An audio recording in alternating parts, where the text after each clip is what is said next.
In Chapter 4, Sensoy and D'Angelo introduce us to the concepts of oppression and power. While everyone is capable of prejudice, this presentation will help students understand how discrimination can only be imposed by the group with institutional power. First, what is oppression?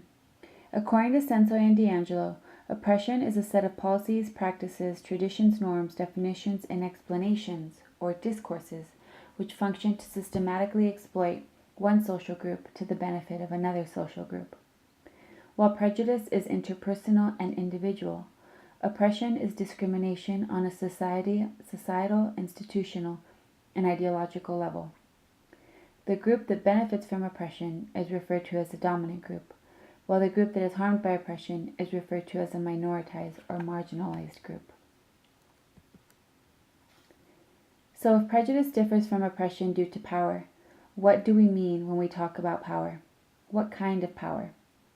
Power, in the context of critical social theory, refers to ideological, technical, and discursive elements used by those in power to normalize their ideas and interest on everyone. In other words, the group in power determines what is normal. They define rules that those with power must adhere to. Therefore, the group in power controls ideas or ideologies, political rules or technical mechanisms, and social rules for communication, or what is known as discourses. Hegemony is used to refer to the control of a society's ideologies, or a society's stories, myths, explanations, definitions, and rationalizations, which are often used to explain the inequality that exists between dominant and minoritized groups. One example of power in hegemony that is prevalent in our society is religious power in hegemony. For example, Christian values and systems govern much of our daily living, although they may not be necessarily obvious. One example of this is the school year calendar. Every winter, students receive a couple of weeks off during Christmas, a Christian holiday, even though not every student subscribes to Christian tradition. Together, prejudice and discrimination plus power equals oppression. Let's go back to our hiring example in Chapter 3 that can help us better understand how power works.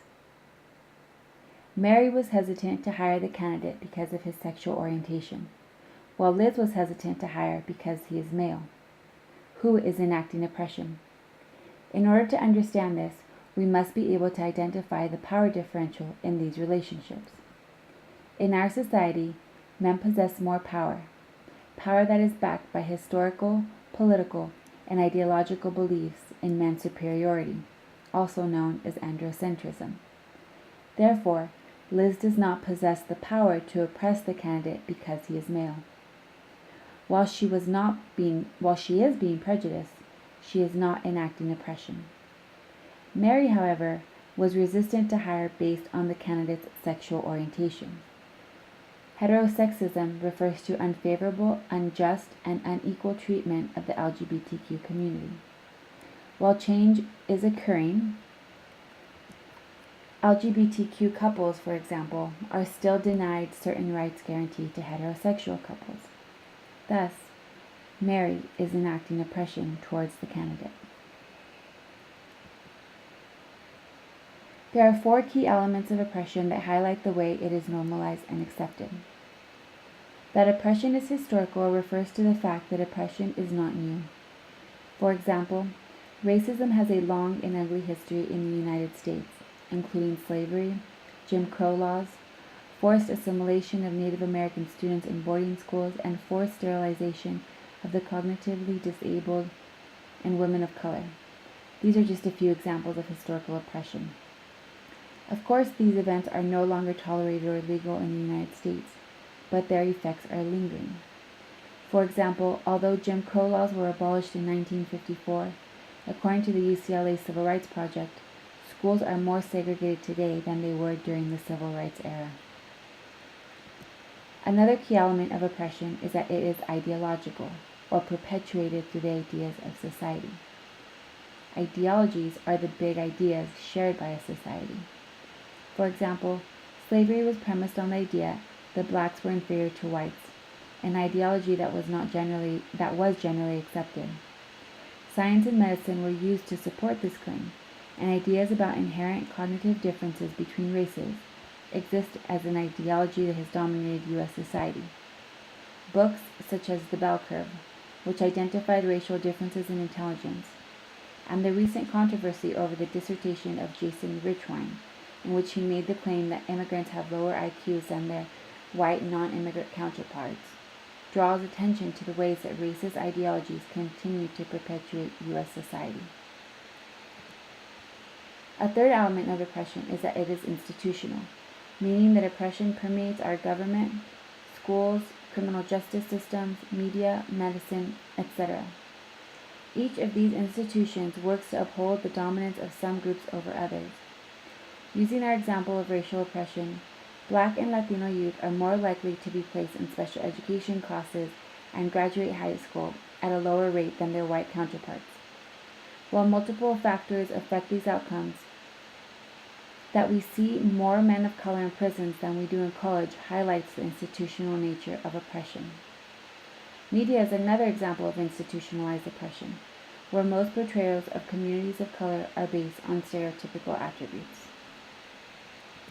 Finally, oppression is cultural, meaning that it is embedded within our daily lives, including the unspoken and unconscious rules we live by. Media provides a good example of this. As just mentioned, media often portrays communities of color in stereotypical fashion, and while there is often resistance in the challenging of such portrayals, they continue to exist because as a society we have accepted certain ideas about specific communities. Language, which is a cultural aspect of our lives, provides another useful example of the ways oppression is cultural.